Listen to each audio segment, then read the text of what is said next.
Olá pessoal, esse é o Passando Visita, uma conversa entre amigos sobre clínica médica e medicina interna. Eu sou Emerson Quintino de Lima. Eu sou Fábio Grado Dias. Eu, Ricardo Acaiaba. Bruno Cardoso. Ó, para os nossos ouvintes, infelizmente eles não vão poder ver, mas para quem está nos assistindo, aqui tem uma receita de moqueca capixaba, tá? Na camiseta. Na camiseta, porque fui para Vitória, na casa da minha mãe, Ricardo.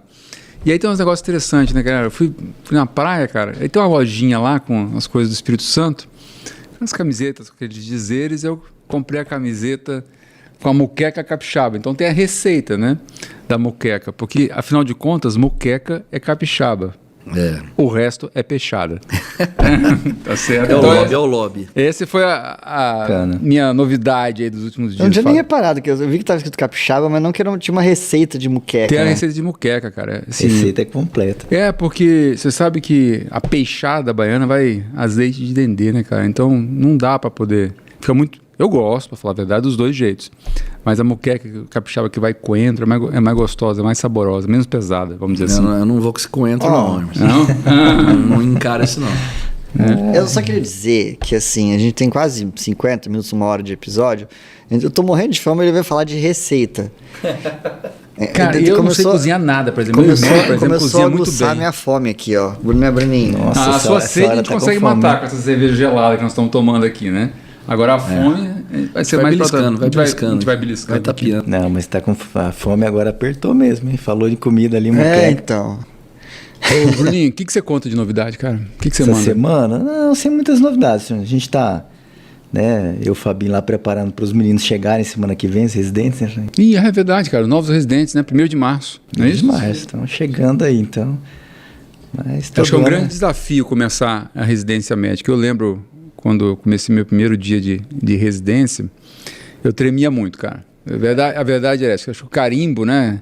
Pesava umas 4 toneladas na minha mão esquerda, que eu sou canhoto. Então, assim, tinha um medo lascado de carimbar aquelas prescrições. Quando eu falo medo, acho que é mais responsabilidade, né? Porque você tem que ter uma responsabilidade grande com o que você está fazendo. Você já é médico, né? É, você já é médico. E você sabe que lá na legislação da residência médica, né, fala que residência médica é treinamento em serviço supervisionado. E eu tomei a liberdade de mudar um pouco isso para mim e para os meus residentes, em falar que residência médica é um aprendizado de tomada de decisão. Né? E quando você é recém-formado, você é muito inseguro para tomar decisões. Verdade. Né? Então, ao longo da profissão, a gente vai pedindo clareza, né, para poder aprender a tomar as melhores decisões, tanto para nós como para os nossos pacientes. Então, é difícil começar a residência médica, não é fácil, né, Não. Ricardo? Eu lembro, e assim, o Bruno, o Fábio pega os residentes de clínica, né? Sim. Que são os que saem da faculdade. Então, é onde bate a maior insegurança, né? A gente que pega os R3, R4. os R3, R4, já fizeram a residência de clínica, então chega um pouco mais maduro já, né? Não sentem tanto. Mas é sempre que muda alguma coisa, alguns vêm de outros serviços, né? Sempre é uma novidade, eu acho muito bom. Tem que pegar na mão, né, Essa Fábio? renovação. Sim, eu particularmente gosto, acaba de pegar o residente de clínica do que, por exemplo, foi uma escolha minha, não ter ido para minha especialidade e ter ficado com a clínica médica. Eu não sei, eu acho que o Bruno vai concordar comigo. E outra coisa que também é um pouco diferente pra gente é que o número de residentes é maior. Então a gente tem são 36 residentes. Entrando todo ano, né? E muito, né? eles passam conosco mesmo uma parcela do ano, né? Porque eles rodam nas especialidades também. Então você conhecer todo mundo, você ter noção das dificuldades eventualmente que todos eles estejam tendo é mais complicado. Por outro lado, é uma oportunidade de você conhecer mais gente. Então é a troca, e eu tenho estado muito feliz de saber que, em média, nós temos, às vezes, ali nesses 36 residentes novos que vem entrando, 10, 12 estados do Brasil. Então, assim, vem gente de todo canto.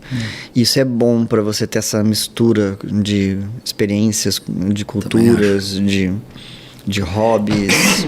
Então... Você lembra, Bruno, quando seus primeiros dias de residência, porque você fez faculdade aqui na FAMER, né, assim como o Fábio e o Ricardo, né? E foi ser residente de clínica médica, né? Você lembra, assim, ou dos seus primeiros dias, ou do seu primeiro plantão? O que você pode contar pra gente? Eu ia falar aqui que nada é tão ruim que não possa piorar, né? Porque quando você é da casa, que o dia que você começa a residência, já tem plantão no primeiro dia, né? E quando você geralmente é da casa, você é escalado porque você já conhece a rotina, o sistema, enfim. E além de fazer residência aqui, né, em segurança, o medo, eu ainda fui escalado para fazer plantão no primeiro dia. Então, tudo... Ah, foi? Sim, tudo certo, assim. Olha, eu vou dizer pro Bruninho que tem uma coisa pior do que você tá de plantão no primeiro dia da residência, do primeiro dia do R1. É você tá de plantão no primeiro dia do R2.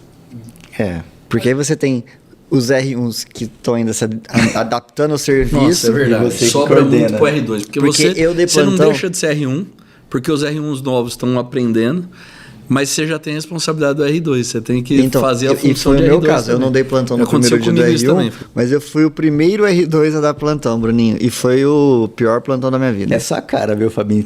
Assim, resolveu as coisas assim. Fala, ninguém quer, Fabinho quer. Mas sabe que eu nem lembro direito, porque meus piores plantões foram de chefe depois. Os de chefe que me marcaram, porque aí você é o chefe, não tem ninguém pra você correr atrás. Né? Mas vocês estavam falando, eu era residente de fora quando eu fiz residência médica, né?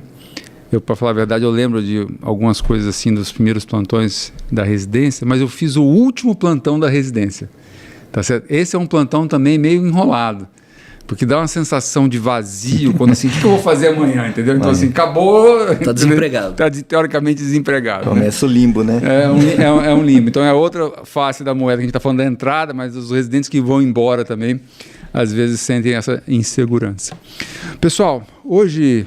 eu trouxe um caso, geralmente vocês trazem uns casos, né? Eu vou confessar aqui que eu estou sendo meio preguiçosão, assim, né? Não trazer os casos, assim, tá certo? A gente respeita pela hierarquia, né? Mas eu senti olhares, tá certo? Por isso ninguém reclama. Nas primeiras temporadas eu trouxe mais casos, tá? Você trouxe, nessa vez, na temporada passada, menos casos, que eu costumo trazer os casos que eu atendo individualmente no meu consultório, ou até na clínica privada, ou os casos que eu vi com alguns residentes, particularmente da nefrologia. Mas eu vou trazer para vocês um caso do meu consultório, tá certo? Que eu atendi na clínica, tá certo? Já vou adiantar que não tem nada a ver com nefrologia, é um caso de clínica geral, de um tema bastante prevalente no dia a dia de vários colegas, de todas as especialidades, que é muito comum, que é febre. Tá tranquilo, certo? Né? Tá certo. Delícia. Tanto é que, assim, dentre nós aqui, Ricardo, eu sou responsável lá, pelo menos esse ano, né? Continuo sendo responsável pela disciplina de semiologia. E eu escalei o Bruno para dar aula de febre. Nem eu que dar aula de febre. Eu mandei tipo o Bruno dar aula de... Não, agora eu quero falar. Depois do sorteio eu quero falar, porque... Dar aula de febre. Você quer falar o quê, Bruno? Manda brasa, cara. Para mim, assim, febre seria uma coisa bem tranquila, né? Que a gente, mesmo quem não é médico, sabe interpretar, ou sabe quando a pessoa tem febre. Só que quando eu fui ler para preparar a aula, o que foi descoberto nos últimos 5 anos sobre fisiopatologia da febre é uma coisa assim, inacreditável. Um monte de via sensitiva, via de execução de regulação de febre, de hipertermia diferente de febre, assim, eu me surpreendi o tanto de coisa nova que tem de febre. Eu tive que, assim, ler, estudar tudo de novo. Aí eu até falei para os meninos, quando eu aprendi febre, era bem mais tranquilo. Agora, tanta coisa nova já foi descoberta nesse tempo, que, assim, tá ficando cada vez mais difícil. Então, a gente não combinou, então você vai ter que falar um pouco sobre febre hoje, assim, nos entremeios desse caso aqui. Então, vamos lá, pessoal. Foi encaminhado para mim um paciente para internar, Ricardo. Na realidade é o seguinte, é um homem de 70 anos, ele é hipertenso, em uso de enalapril, tá? Só a única medicação, né? E a história dele era uma história de febre há pelo menos 1 mês, tá certo? Então, ele mora numa cidade próxima aqui a São José do Rio Preto, tá certo? Ele já é aposentado, ele mora na cidade, mas ele tem uma pequena propriedade rural, tá certo? E nessa propriedade rural ele tem algumas vacas, tem um cachorro, tá certo? Tem um gatinho, tá certo? Esmiuçando Não é um comentário normal de uma história, né? É que eu estou induzindo vocês já para poder fazer alguns possíveis diagnósticos, tá certo? Então tem vaca, tem cachorro, tem gato, tá certo? Já vou adiantar que dos hábitos dele de vida nessa propriedade rural dele, que ele vai quase todo dia ele vai lá, fica na cidade, vai na propriedade rural e volta. Ele não toma leite cru, tá certo? Não ajudou a fazer nenhum parto de nenhum animal recentemente. E segundo ele, nenhum desses animais dele ficou doente recentemente, tá? Ele já tinha sido até internado para investigação de febre na cidade dele e, para ser bem sincero, ele tomou vários antibióticos lá, vários cursos de antibióticos, tá certo? Mas sem nenhuma hipótese diagnóstica muito conclusiva, tá? E ele foi encaminhado para cá, Fábio, e uma das sorologias diversas que foram colhidas na cidade dele veio sorologia IgM positiva para toxoplasmose, tá certo? Em título baixo. E o médico lá optou por iniciar tratamento com sulfamethoxazol trimetropin, que é o Bactrim, tá certo? Tá? Então começou a tomar o Bactrim e veio encaminhado para poder ter ele resolveu vir ter uma segunda opinião. A verdade foi essa. Acabou batendo lá comigo para poder reavaliar, tá? Então, a primeira parte da história é essa daí, pessoal. Tá? Sem outras queixas, então. Sim. Quadro gastrointestinal. Nesse primeiro momento aí, a história que veio no relatório médico e a conversa que eu tive com ele é essa daí, Ricardo. Um mês. Um mês. Um mês está meio na trave, né? Assim, febre, primeira coisa no Brasil, a gente pensa em infecção, né? E síndromes infecciosas, assim. E geralmente, quando tem até umas 2, 3 semanas de febre, podem ser quadros virais, às vezes, né? Então, a gente já fez episódios aqui de arboviroses, né? Mesmo infecções de vias aéreas superiores, né? Às vezes o paciente não tem tanta manifestação das vias aéreas, mas esses vários vírus aí, né, que a gente podem dar. Então, mas geralmente tem um curso de uma semana, às vezes tende até 2, 3 no máximo, né? 4 semanas aí, um mês de febre, já está passando um pouco do que a gente costuma ver como uma febre num quadro agudo, que lembra mais essas infecções comuns, né? Então, realmente, acho que é algo que a gente começa a ter que pensar em outras síndromes não infecciosas, né? Inflamatórias ou neoplásicas, né? Aquela tradicional, né? Divisão em síndromes, né? Você sabe, acaba assim que síndrome febril, porque a gente sempre gosta de tentar fazer diagnósticos sindrômicos, anatômicos, etiológicos, e aqui ainda não tem o exame físico que o Emerson acabou fazendo depois, e para síndrome febril o exame físico é essencial. A anamnese, exame físico, quando as queixas são inespecíficas, são fundamentais. Ainda na história, algumas perguntas que depois eu vou querer que o Emerson me responda são importantes. Então, primeiro, a febre, ela era aferida ou não era uma percepção febril. Segundo, que temperatura que você chegava a ter, se tinha alguma predileção de horário, certo? Se tinha associado o paciente notava se ele estava perdendo peso, então se tinha um quadro consumptivo associado ou não, porque a gente começar a tentar separar um pouco possíveis diagnósticos aqui, ou até caracterizar melhor a febre, isso, né? A gente ter outros diagnósticos sindrômicos em que a gente possa alicerçar nosso raciocínio, porque senão a gente vai ficar naquele rótulo que é a febre de origem desconhecida. E é interessante, um tempo atrás, quando eu fui ler febre de origem determinada ou desconhecida, que até os primeiros critérios diagnósticos para isso são na década de 30 do século passado, né? E a época, e não foram tão atualizados assim. Então você tem que ter uma temperatura documentada. Tentaram atualizar, mas não pegou, né? E como é muito literatura americana, muito né? Então a temperatura tem que ser mais que 38,3 para falar que é febre. Eles usam muito oral em vez de axilar. 3 semanas de duração, pelo menos, ou uma semana em investigação em centro hospitalar. Interessante que, no passado, 78% dos casos de febre indeterminada é mais ou menos, né? Posso estar errado aqui no número, mas aproximadamente 80% dos casos você chegava ao diagnóstico, certo? E esse número começou a diminuir com o tempo. Você fala assim, puxa, mas espera um pouquinho, com a melhora tecnológica você vai começando a ter menos diagnóstico, né? Porque hoje você tem casuística de 40%, 50% de pacientes com febre indeterminada que não se fecha o diagnóstico de doença alguma.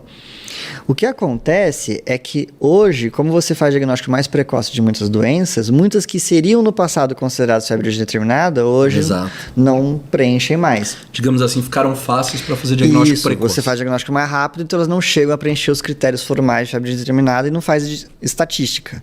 Então, assim, hoje a incidência de febre indeterminada é muito menor nos centros hospitalares. E aí, bom, até o Emerson contou o exame físico, como que você vai triar, né? Então, assim, você tem os 3 grupos principais de doenças. Doenças infecciosas, que o Acaba mencionou.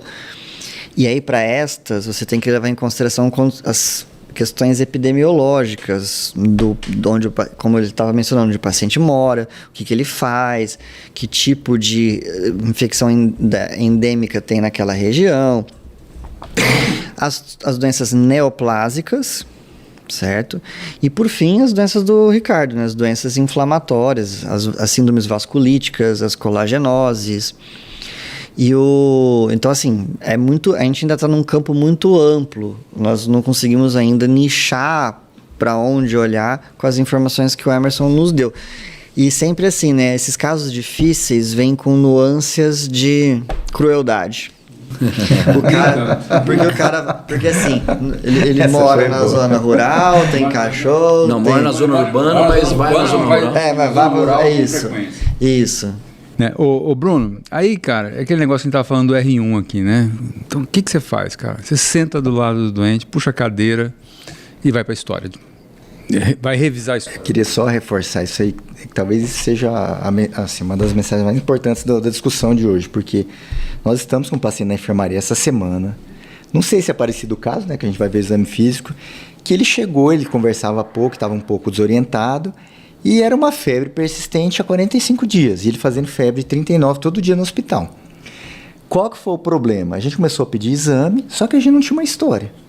Enquanto não chamou um cuidador principal, a pessoa que conhecia o que estava acontecendo, a gente estava sem lugar para pensar, sem norte. Se colocar febre e for pensar em febre, né?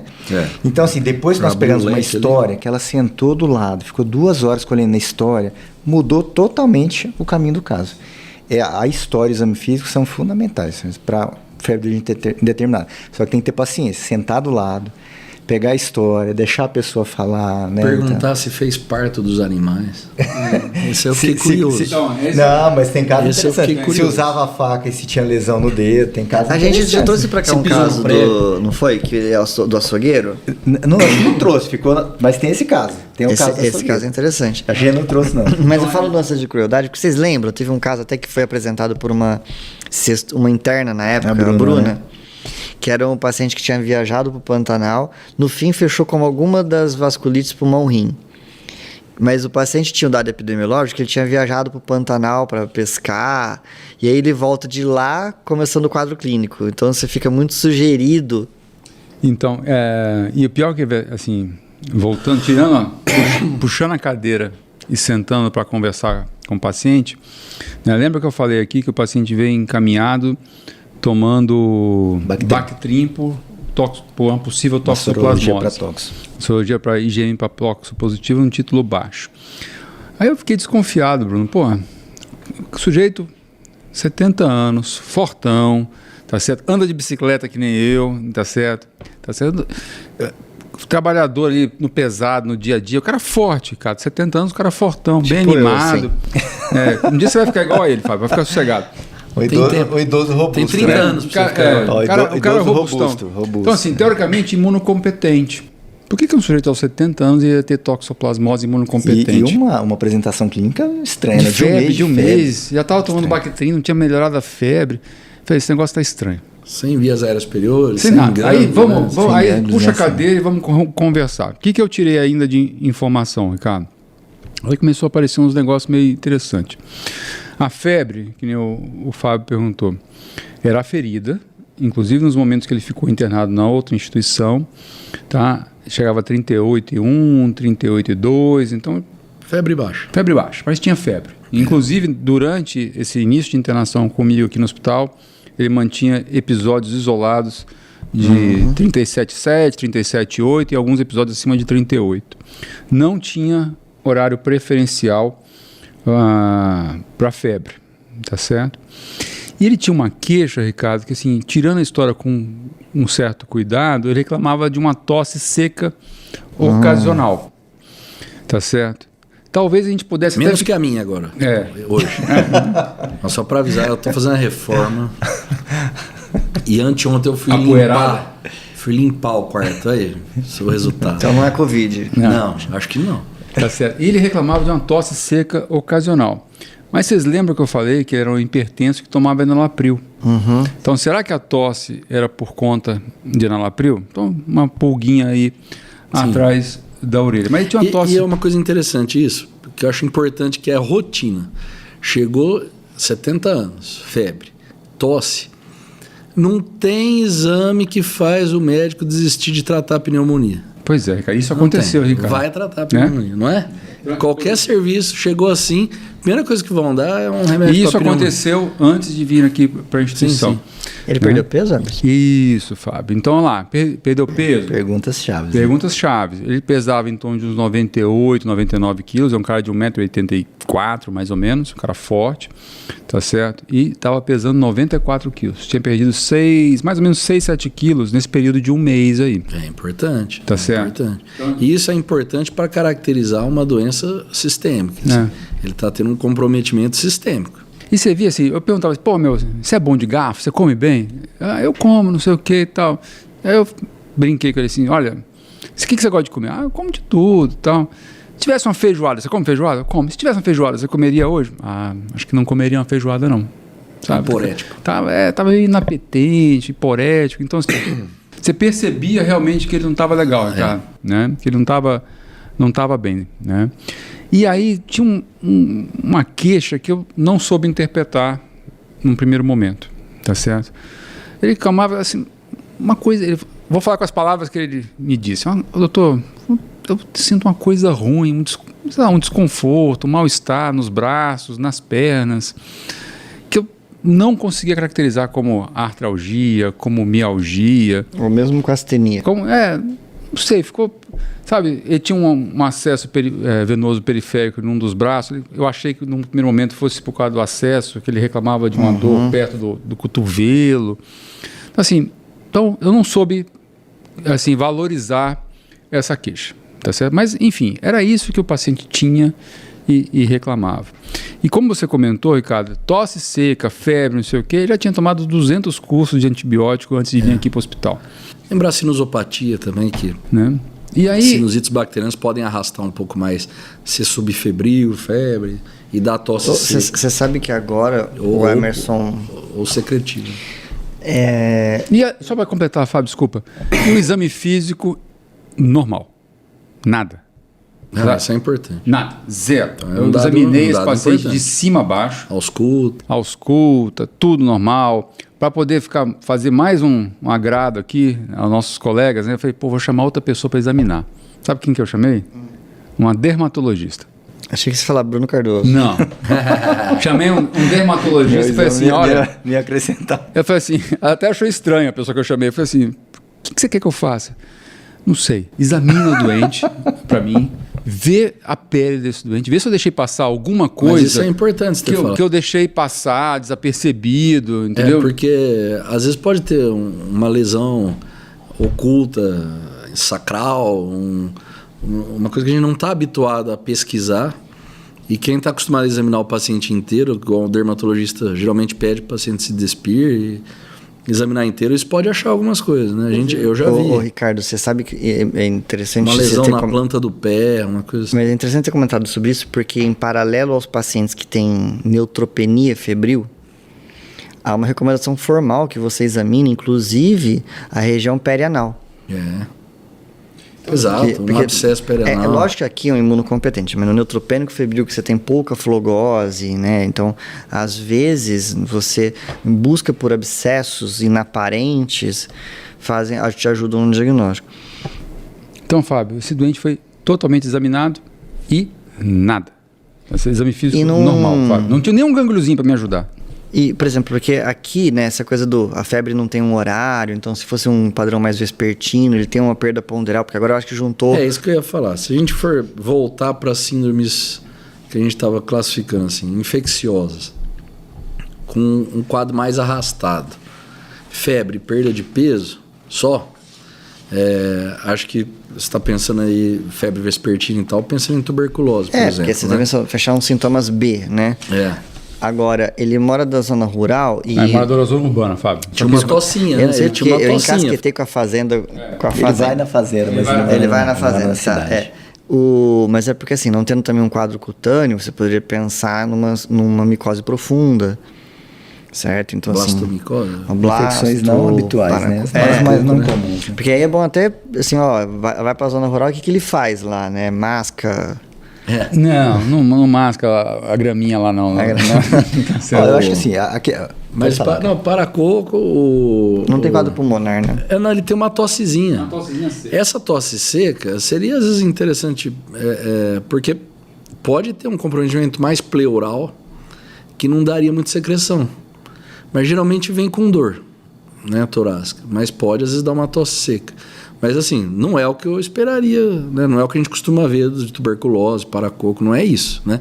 E geralmente tem imagem radiológica, então facilita o diagnóstico quando tem queixa. E pra gente abrir um pouco o gancho pro que o Bruno vai contar aqui, ele aprendeu de novo de febre, né? O Bruninho fala assim, isso aqui é febre, né? Porque febre, até onde eu sei, o Bruno pode aqui desmentir, é quando você tem uma alteração do limiar do núcleo preóptico do hipotálamo. É o POA, né? Certo? É isso aí. Então, assim, diferente de hipertermia, que é quando você tem um desajuste de aumento da produção de calor e incapacidade de eliminação.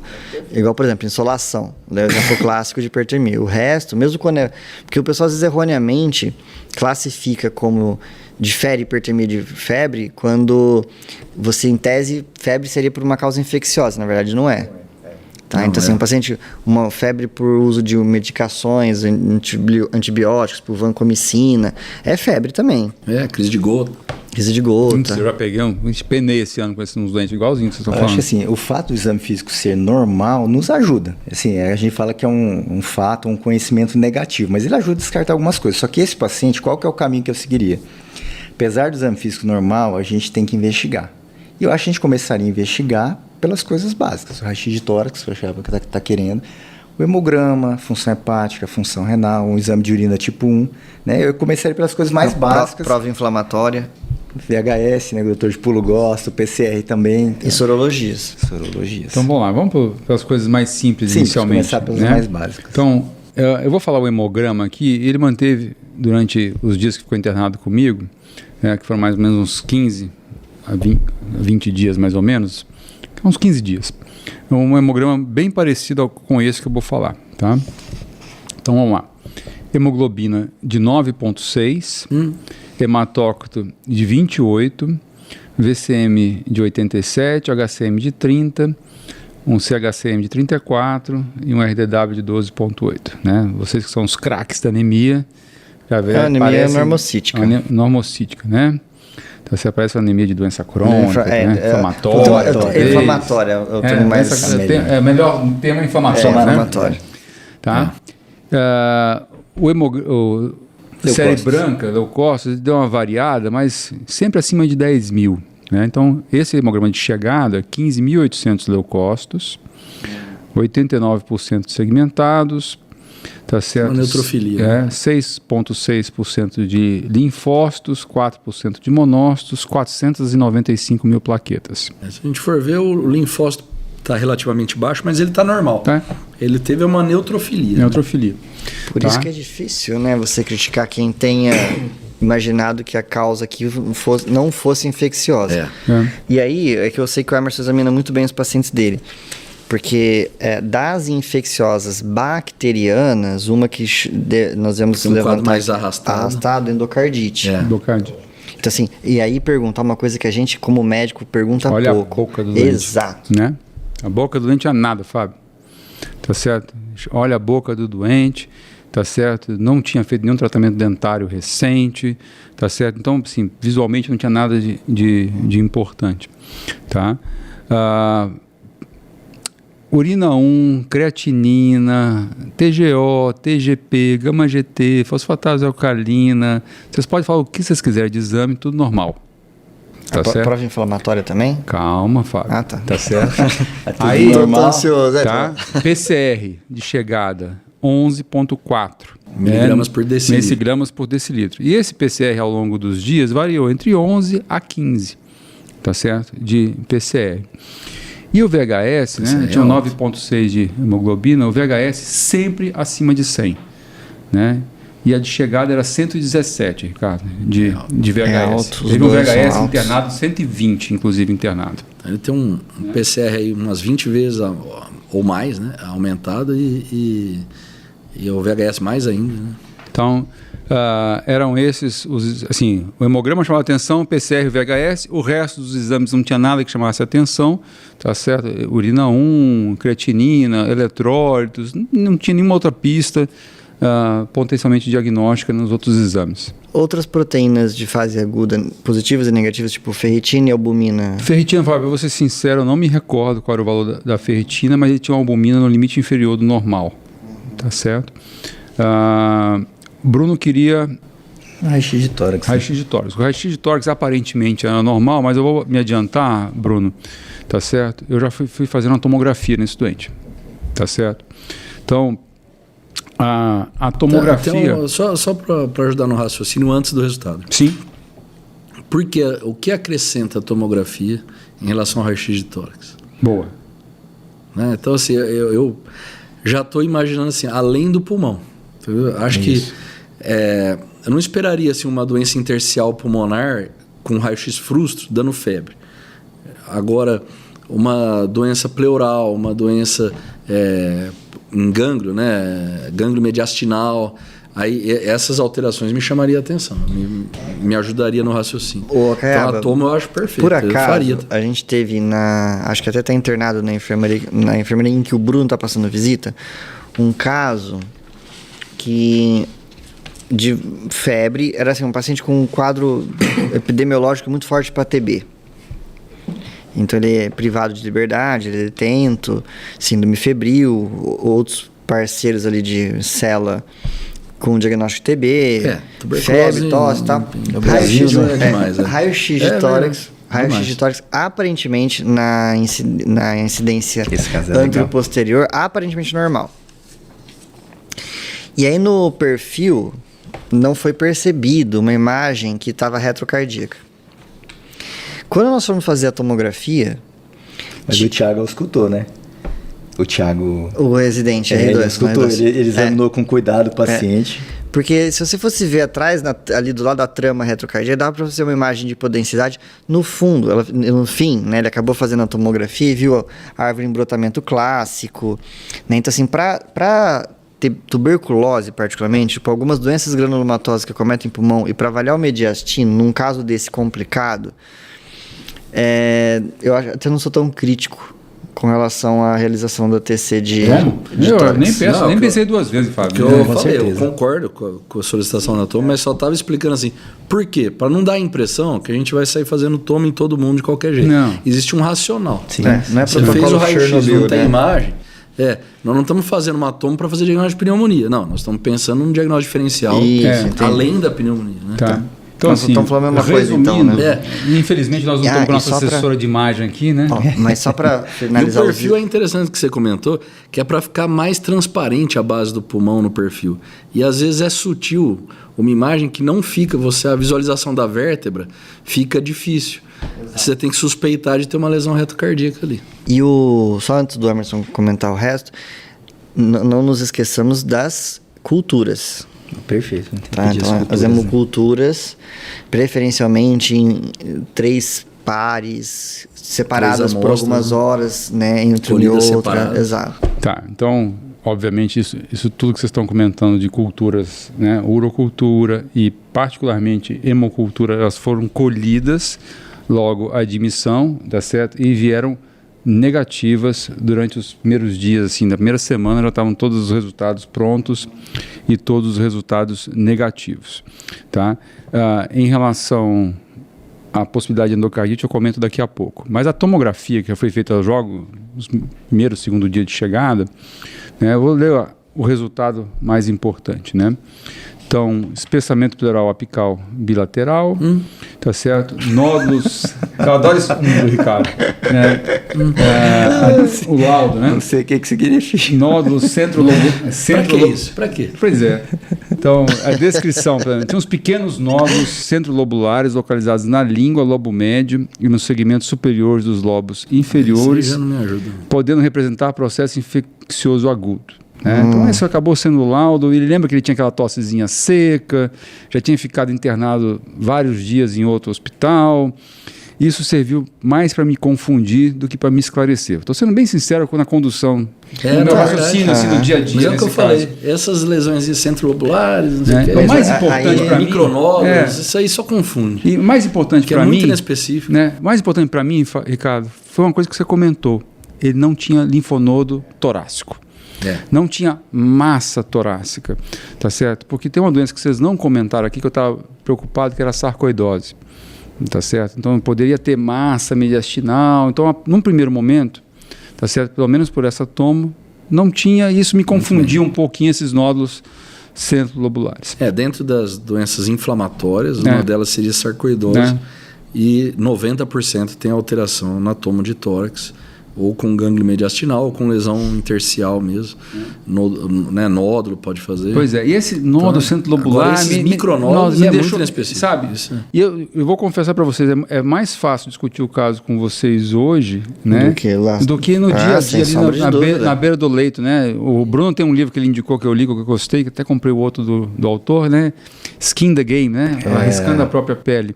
Né? E o doente quer saber o que ele tem, você tem que chegar lá todo dia e falar, não sei. Tá certo? Então, esse é um negócio que... Mas, vou te fazer uma pergunta. O segredo aí, Hermes, só para aproveitar o gancho, não é você saber o que o doente tem. Se você não sabe, não adianta você inventar. Né? Pois é. Porque a chance de dar errado é pior. Então, o segredo é você mostrar comprometimento. Isso está faltando na medicina. Muita gente pensando em como... se autodefesa, para não se expor e tal, então ele quer falar que sabe, ele quer... Não, o que você tem que mostrar para o paciente é comprometimento. Eu me importo com você e eu quero resolver o seu problema. Mas agora eu não sei. Nós vamos chegar lá, né? Então, às vezes eu levo 6 meses, uns 15 dias atrás, eu fechei um diagnóstico que fazia mais de ano que eu estava investigando. E o paciente continuou vindo, continuou lá, entendeu? Você sentiu que eu estava indo atrás, né? Então, acho que é importante, sim, passar essa ideia para o paciente. Aí você pode falar que você não sabe. Só para poder ir para frente, Fábio, assim, para a gente não delongar demais, assim, tem questão de imagem, o que eu tinha? Pedi uma tomo de tórax, já pedi tomo de abdômen, tá? Então, o que tinha de relevante na tomo de abdômen? Vamos lá. Linfonodos aumentados em número e de aspecto globoso, localizado nas cadeias interaortocaval, aórtica e ilíacas comuns, ilíacas internas e externas bilaterais, e também inguinal, tá? O maior era tudo pequenininho, para falar a verdade, tá? Bem meio centímetro. Mais aumentado em número do que em tamanho. Mas tinha um inguinal, media 3,4 por 1,4 centímetros, na cadeia inguinal direita. Era um pouquinho maior esse gânglio, que eu não tinha palpado, eu não tinha sentido esse gânglio. E aí eu fui, depois que a tomo saiu, eu fui palpar de novo, juro por Deus que eu não achei esse gânglio que estava descrito na tomo. Fui reexaminar o pé do doente, ver se tinha alguma lesão, alguma coisa. Ele ia na fazenda, às vezes machuca. Naquele momento, pelo menos, não tinha nada. Podia ter tido antes, mas pode ser um gânglio residual ainda. O inguinal é muito inespecífico. É pouco provável que uma biópsia ali traga o diagnóstico. E axilar, inguinal e cervical anterior é pouco provável que acrescenta no diagnóstico. E aí, Fábio, falando de endocardite, no primeiro momento, as hemoculturas tinham saído, mas eu já tinha feito um ecocardiograma transtorácico, tá certo? Que era normal. tá certo? E probabilidade baixa, né? Aí acho que com esses exames, as infecções mais comuns a gente praticamente descartou, né?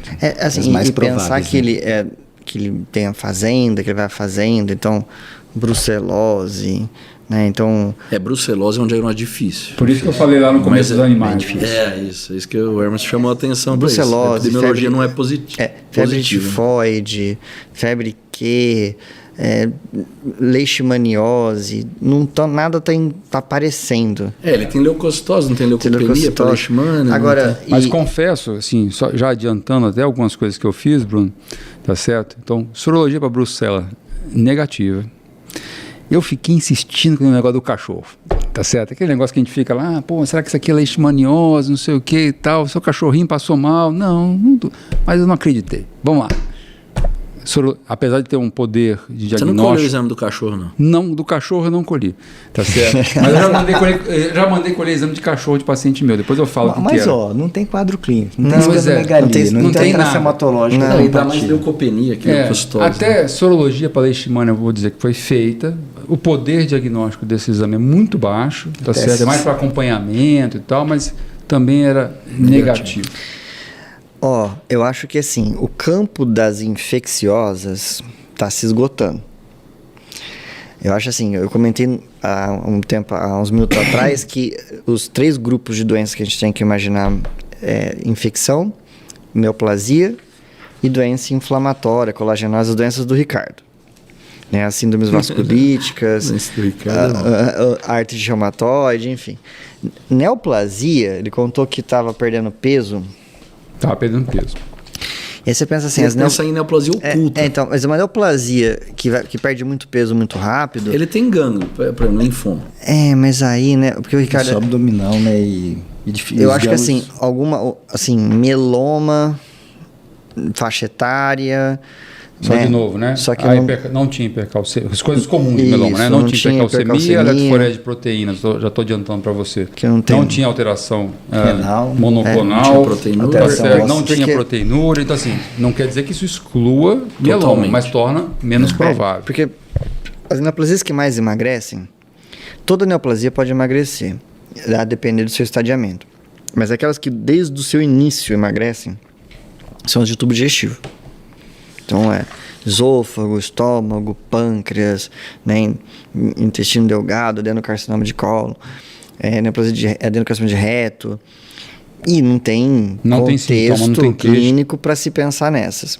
As outras Mas não custa investigar. Atomo de abdômen para pâncreas, por exemplo. As outras neoplasias, você vê pelos exames que o Emerson acabou de apresentar, que elas vão estar numa fase inicial, não é para ele estar com um quadro tão florido assim, tanto por febre quanto por emagrecimento. Então eu já começaria a olhar, ver se não cabe alguma doença do Ricardo. Agora, antes de ir para as doenças do Ricardo, da minha área, né, da endocrinologia, a faixa etária para uma forma autoimune é pouco provável, mas insuficiência adrenal. É isso que eu ia falar, cansaço. Você entendeu? Ter aquela queixa específica de uma fraqueza. Exato, então insuficiência adrenal, ainda que não tenha o laboratório de uma síndrome de deficiência mineralocorticoide, que seria... Mas com febre, persistente? Poderia ter. Pode dar inclusive, febre, né? se a insuficiência adrenal não fosse autoimune. Fosse secundária a alguma outra doença. Fosse secundária, por exemplo, a TB, a um paracoco. Então, vamos lá. Então, você deu... Apesar de não ter sido o caminho... Mas de abdômen ajudaria nisso. Né? Apesar de não ter sido o caminho que eu escolhi para poder, na época, raciocinar com o caso, né? Lembra que ele tinha aquela tosse seca, essa tomografia de tórax meio estranha, que eu acho que até na época me confundiu mais do que me esclareceu. Eu resolvi fazer uma broncoscopia do paciente, tá certo? Com biópsia transbrônquica nesse local, tá certo?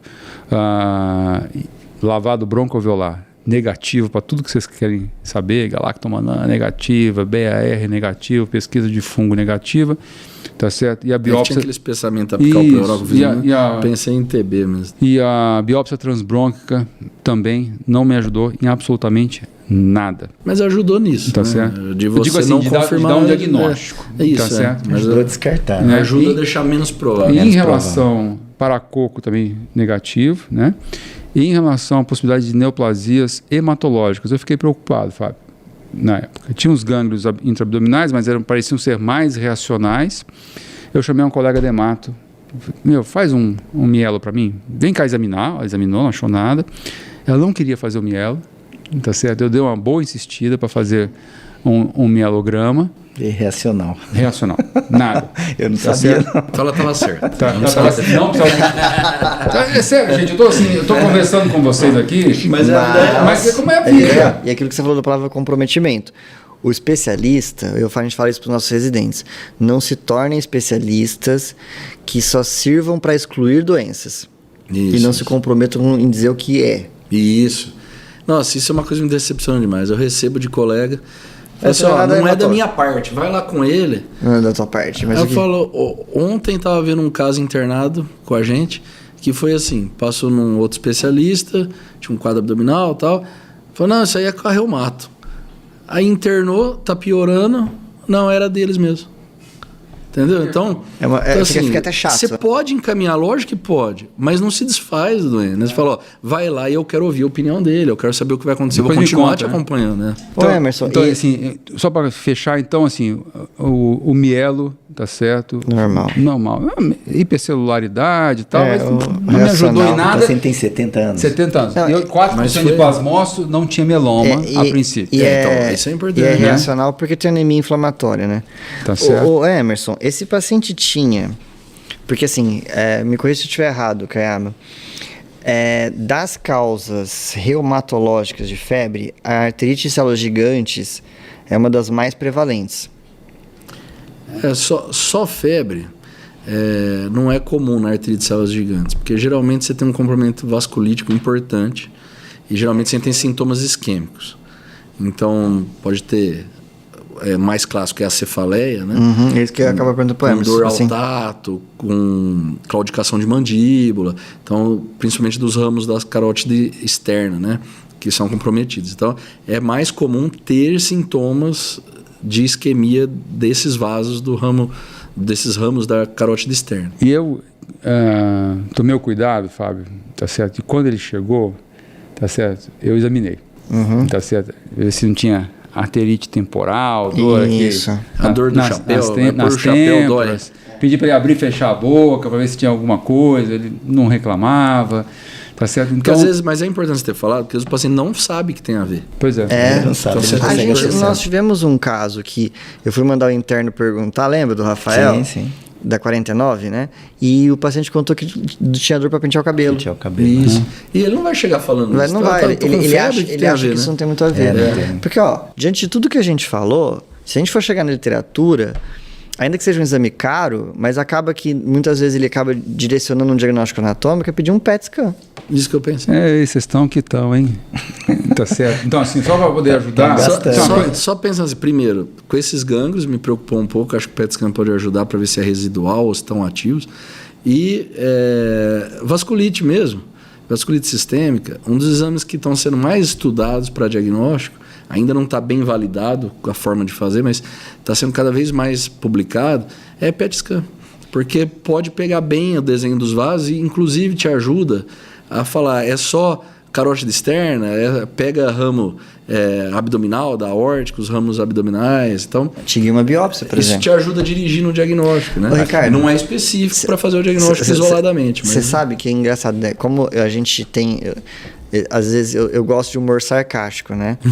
E às vezes, quando tem um caso de febre indeterminada, às vezes eu falo para os meninos, pede um PET scan. Eles acham que eu estou sendo irônico. Eu falo, não, gente, na literatura, se vocês forem olhar, a recomendação, quando você faz uma avaliação epidemiológica, esses exames de screening iniciais, e você não está chegando a diagnóstico nenhum, é de se considerar o PET scan, porque você vai para o diagnóstico anatômico. Só ajudar, assim, então nós temos um empecilho na saúde pública, né? Isso, de fazer PET scan, porque tem algumas regulamentações para algumas patologias, né, que podem ser realizadas. Aqui nós estamos falando de um paciente de saúde privada, né? E eu pedi um PET scan. Olha! Tá certo? A gente fez um PET scan nesse paciente, tá certo? E eu vou dar o laudo final do PET scan. Não me ajudou em nada. Ixi. Certo? Na verdade, assim, hipermetabolismo em linfonodos pélvicos, inflamatório, reacional, aí tem uma medida lá que chama SUV, tá certo? Que era compatível com inflamatório, reacional, tá certo? Quem viu o PET scan no primeiro momento ficou em dúvida, Ricardo, se tinha um desenho mais importante dos vasos, principalmente das pernas, né? Lembra que eu tinha comentado lá no começo que ele tinha uma queixa inespecífica de um mal-estar nas pernas, no braço, então ficou-se na dúvida, mas no final acabou ficando como apenas linfonodos reacionais. Tá? Então foi realizado um PET scan nesse doente, Fábio. E não pegou outros vasos? Não pegou outros vasos. Nossa, eu queria só reforçar, eu estou lendo aqui, que esse paciente entra como diagnóstico de febre de origem determinada, né? Os critérios. Sim, aí. Foi e aqui a literatura investigado. Internacional sugere que seja feita tomografia de abdômen e tórax para febre de origem determinada. Então, você mandou na música. O Bruninho, que ele está de frente para mim. Quem não está vendo no YouTube, ele está na frente. E ele é o único que está com um computador aqui. Eu estou com os exames do paciente aqui. Você fica falando, eu fico fuçando. Eu não sei o que ele está fazendo ali. Se ele está vendo WhatsApp.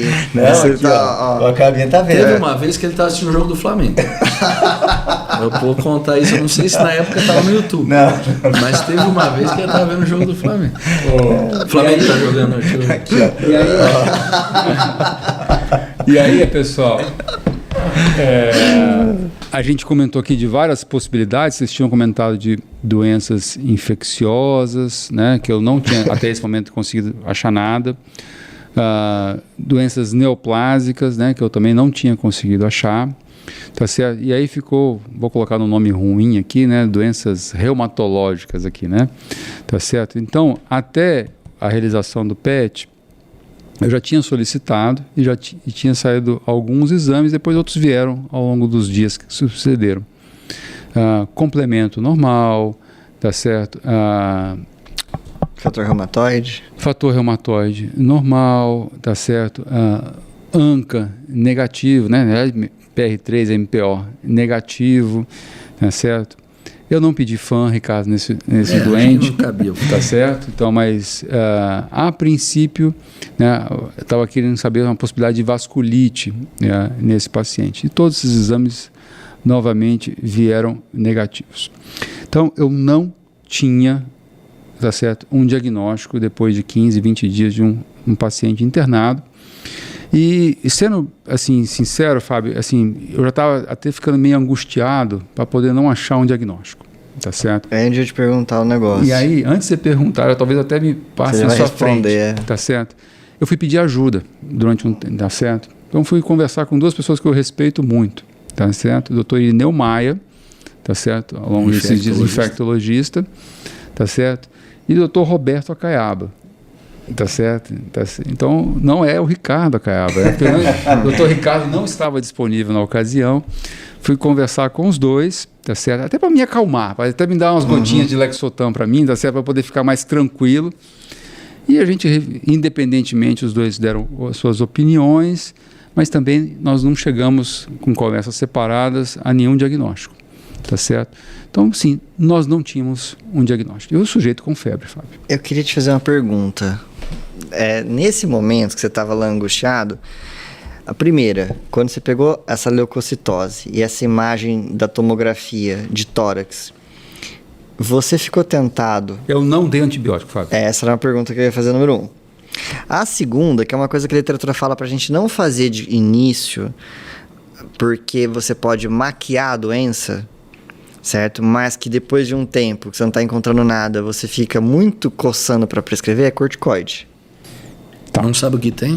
Você prescreveu... Você quer falar uma comercial? Meticortem? Tá certo. Então, Fábio, antes de falar de corticoide, nós estamos aqui. Qual que foi o conundrum aqui? Qual que foi o grande problema? Eu não tinha um diagnóstico. Tá certo? Apesar de uma investigação... Apesar de ser uma investigação extensa, assim, com todos os exames disponíveis que a gente tem, que eu tinha à disposição na saúde privada, tá certo? Eu não tinha um diagnóstico, a família é muito compreensiva, para falar a verdade, o próprio paciente em ter paciência de ficar internado até achar o problema, né? E eu via que o paciente estava emagrecendo, a gente pesava o paciente durante a semana e via que ele estava perdendo peso, não comia.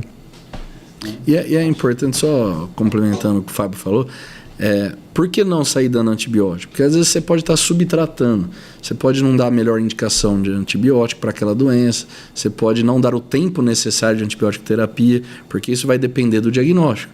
Então você pode atrapalhar a investigação e aí você tratar errado, assim, tratar mal. Se o paciente interromper o antibiótico antes, ele vai piorar depois ou gerar uma resistência.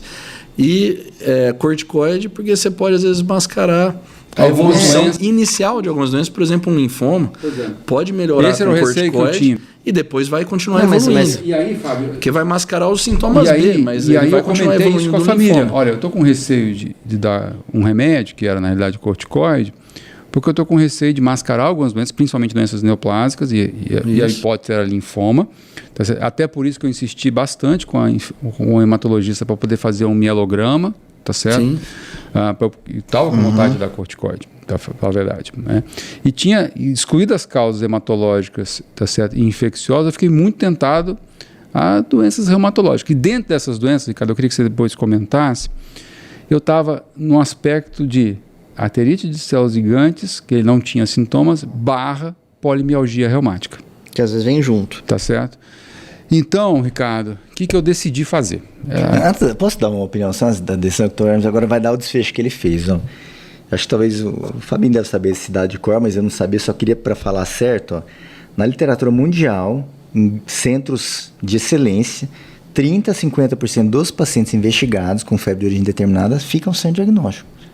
Mas o fato bom é que a maioria tem um prognóstico bom, pelo fato de a gente não ter que dar antibiótico sem saber o que é. Se o paciente estiver relativamente bem, né?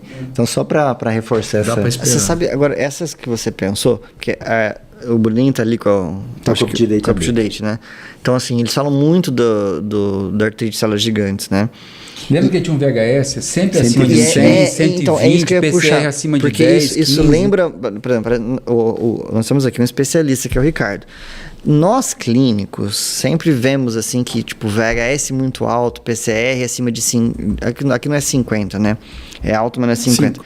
Mas lembra muito, né? A gente tem que considerar, não é que lembra muito, considerar artrite de células gigantes, e a gente sempre ouve que a polimialgia reumática pode ser um espectro dessa doença, né? Então, na verdade, você quer comentar um pouco, Ricardo? Vou comentar. Geralmente quadros frustros assim, igual desse caso, mais para polimialgia reumática. A polimialgia reumática, ele dá mais sintomas constitucionais e é uma coisa que bem interessante, isso que o Emerson falou, eu já lembrei de polimialgia reumática. É uma rigidez, ao mesmo tempo com dor e ao mesmo tempo um cansaço nos ombros e nos quadris. Mas isso pode não é que abre o quadro no primeiro dia ele está assim. É uma coisa que vai insidiosamente se estabelecendo e ele vai piorar, às vezes dá mais de um lado, depois começa o outro. Então o paciente chega, eu comecei com uma dor nesse ombro, mas é meio estranho, porque eu acordo, eu não consigo erguer, mas depois eu mexo. E aí agora começou o outro ombro, e aí eu tô com dificuldade para levantar da cadeira, fica meio duro. Mas ele não fala bem assim, não é bem uma fraqueza. Ele tem força, ele ergue as coisas. Mas é meio duro, é meio estranho. Então, é mal caracterizado. Então, isso me lembrou assim, eu não sei explicar bem o que eu tenho, mas é meio estranho. Isso já aconteceu comigo. Eu fui ver um paciente que internou com uma lombalgia crônica, agudizada, que não conseguia levantar da cadeira. Aí investigaram, fizeram ressonância de coluna e tudo, e não resolvia. Pediram PCR e VHS, veio alto. Aí me chamaram. Eu falei assim, mas por que a senhora não consegue levantar a cadeira? É as costas? Não, é aqui. Ela pôs a mão no quadril. Eu falei, então não é lombalgia. Ela não tinha lombalgia. Ela punha a mão aqui no quadril, o pessoal interpretou como lombalgia. Eu falei, levanta a cadeira. Ela levantava, mas era difícil, devagar. E ela falava que era uma dor, né? Então, é uma coisa mal caracterizada, né? E, então, esses quadros mais frustros, que encaixam mais em febre de origem determinada, me lembra mais polimialgia reumática. Desses, com polimialgia reumática, 15% a 20% pode ter arterite de células gigantes, que podem iniciar ao mesmo tempo, nas primeiras semanas, ou pode aparecer depois, né? Se o diagnóstico da polimialgia você não tratar, né? Demorar mais, pode aparecer depois. Mas o inverso pode acontecer. Você pode ter um paciente com arterite de células gigantes, mas aí geralmente tem os sintomas isquêmicos dos ramos da carótida externa, pode levar a cegueira, né? Então, se pegar o vaso oftálmico, né, o ramo oftálmico, então, assim, tem esse quadro do crânio assim, junto, não é uma febre sozinha, né? E pelo menos na evolução, lógico que os primeiros dias pode ser, mas na evolução tende a ter esse quadro associado.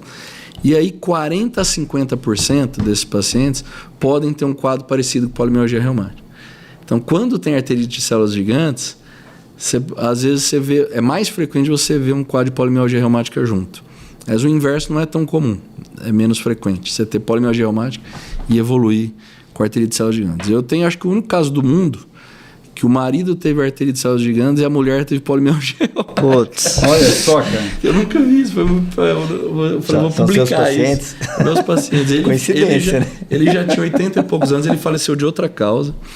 Mas aí depois ela abriu um quadro que eu não sabia. A mesma coisa com o Hermes, investigando. Uma fadiga, uma dificuldade para levantar e tal. No começo eu achei que era até fibromialgia.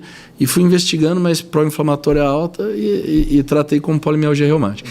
Agora, uma coisa importante é uma coisa que eu não gosto nos livros, que fala assim, que é um diagnóstico de exclusão. Porque hoje em dia nós temos tecnologia para fazer muito diagnóstico, mas nós não temos disponível isso em todo lugar. E não temos condições de fazer investigação de tudo. Entendeu?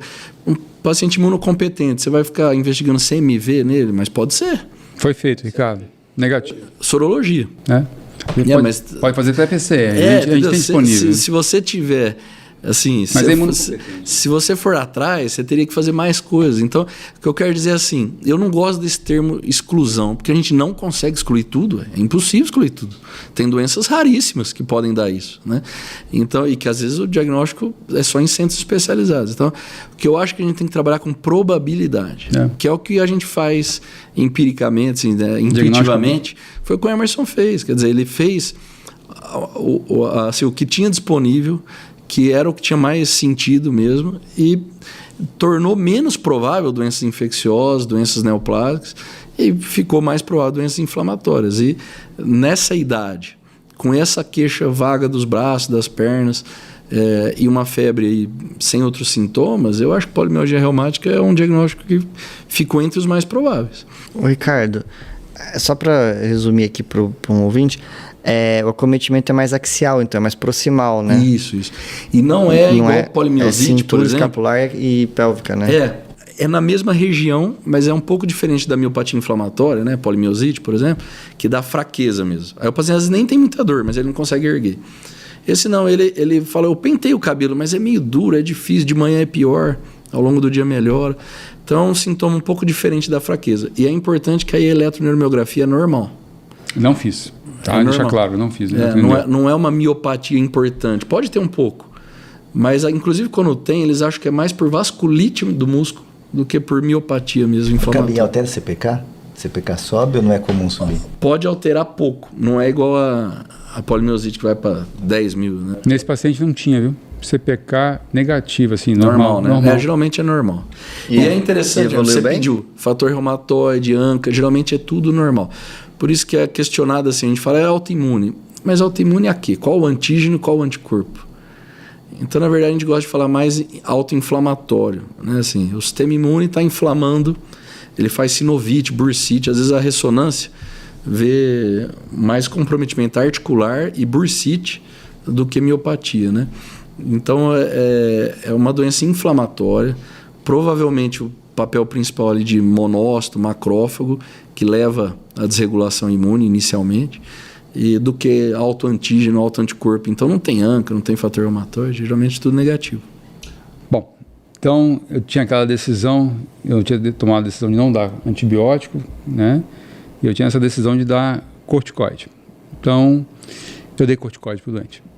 Né? Ele pesava, é um teste terapêutico muito bom. 94 quilos na época, tá certo? E pela linha do Ricardo, né, se fosse polimialgia reumática, geralmente responde com dose baixa de corticoide, né? 80% responde com 15 miligramas. 15 miligramas. Alguns estudos mostram isso. E o resto com 20. Se fosse arterite de células gigantes, teria que dar uma dose maior de corticoide. Maior pelo risco de cegueira. Né? Tá. E eu fiquei, caramba, o que eu vou dar para esse doente, né? Então era mais prático para, sabe, uma coisa, eu vou dar 2 comprimidos de 20 miligramas. Então, se é para facilitar. Meio miligrama por quilo. Não é uma dose alta. Até menos, um pouco, pesava 94, então eu dei 40 miligramas de prednisona, Fábio. E ele voltou depois de 2 semanas no consultório, ele mandou um exame para mim, depois ele veio ao consultório. Então, depois de 2 semanas, ele volta ele ganhou 4 quilos de peso, de 94 para 98, voltou a trabalhar, se sentiu bem disposto, voltou a jogar ali com os amigos, tá certo? Na alta, a hemoglobina era de 8,7 e o VHS era maior que 100, persistentemente. Ele volta depois de 2 semanas com uma hemoglobina de 10,8 e um VHS de 100 e pouco, vai para 40 de VHS, tá certo? E aí eu deixo o corticoide para esse doente e peço para ele voltar depois de mais 25, 30 dias, ele volta, tá certo? A hemoglobina vai para 12,4, leucócitos 8.700, até ele não faz leucocitose, ele estava tomando corticoide. O PCR vai para 1,5 e o VHS vai para 9. Tá certo? Ele voltou às atividades normais do dia a dia dele, totalmente bem disposto. Ele só reclamou que não estava com um pouco de insônia, talvez por conta das medicações que ele, do corticoide, na realidade, que ele vinha em uso, tá certo? E eu botei até uma anotação aqui, estou vendo as coisas de consultório, ficar atento à glicemia, porque eu pedi uma curva glicêmica dele, Fábio. Então, glicemia de jejum normal, 77, 30 minutos, 166, e 60, 178, e com 120 minutos, 154. Então, talvez ele fez um termo antigo, intolerância à glicose, pré-diabetes e tal. 154, né? De 2 horas que a gente usa, né, do pós-estrozol, está acima de 140. Né? Então, assim, a princípio, Ricardo, para mim, ficou como um diagnóstico presuntivo de polimialgia reumática. E nessa segunda consulta aí, depois de 1 mês e pouco da alta, eu reduzi de 40 para 30 miligramas e ele deve voltar daqui a 1 mês no consultório. Isso. A gente pode fazer a redução do corticoide mais rápido nessa dose alta, mas quando chegar numa dose mais baixa, 7,5, 5, ele não pode suspender. A chance de recidiva nos primeiros 2 anos é alta. Então a gente tende a manter por 2 anos uma dose baixa de corticoide. Se ele mantiver alteração glicêmica, por exemplo, aí às vezes a gente associa metotrexate para poder poupar mais de corticoide, às vezes tentar desmamar antes. Mas não, é uma doença assim que é considerada relativamente comum, de 0,5% a 1% da população. Isso é bastante. Mas ao mesmo tempo é subdiagnosticada e tem poucos estudos. Então, na verdade, o uso do metotrexate nela tem poucos estudos para a gente ter uma recomendação muito forte do seu uso. Então, a gente usa mais como poupador de corticoide. E nos refratários, uma opção é o tocilizumab. O pessoal falou muito do tocilizumab no Covid, né? Então, para quem lembra, é um anti-IL-6. E a IL-6 é uma das citocinas mais elevadas na polimialgia reumática, por isso que aumenta bastante PCR e VHS, porque ela que estimula a produção de PCR no fígado, né? Então, você usa um anti-IL-6, você joga lá no chão a PCR e melhora rápido o paciente. Só que aumenta o risco de infecções num paciente idoso, né? Então, não é a primeira opção nossa. A gente deixa para os casos mais refratários, além do custo, né? Que ele é mais caro. E tem estudo, né? Não é uma recomendação aleatória, tem estudo do tocilizumab em polimialgia reumática, mas são poucos estudos, né? Então, a gente deixa para os casos mais difíceis, né? Mas é isso, né? O que você fez, a resposta terapêutica ajuda no diagnóstico, né? Então, se você tivesse dado, voltou com 1 mês, não fez nada, eu ia ficar com o pé atrás. Agora, o cara sarou, né? Sarou. Tirou com a mão. Aí o que me deixa a dúvida é a insuficiência adrenal, família. A insuficiência adrenal que me deixa um pouco mas assim, dúvida. Em alguns casos que eu já peguei, me deixa a dúvida. Quando eu tô na dúvida nas duas, você dá o corticoide e ajuda nos dois. Exato. Né? Mas assim, não me parecia, assim, por outros indícios e tal, que fosse nesse caso acho que não. É que a insuficiência adrenal não ia explicar as provas inflamatórias tão altas. Né? E aqui eu vou confessar um negócio, que assim, eu dei corticoide, né, e aí fiz um negócio. Comentei com a família, olha, eu estou dando corticoide, a minha hipótese diagnóstica é essa, tá certo? Mas eu estou com certo receio de dar corticoide, porque eu estou com receio de eventualmente isso mascarar uma doença ou abrir de vez uma outra doença que a gente não conseguiu fazer o diagnóstico neste momento.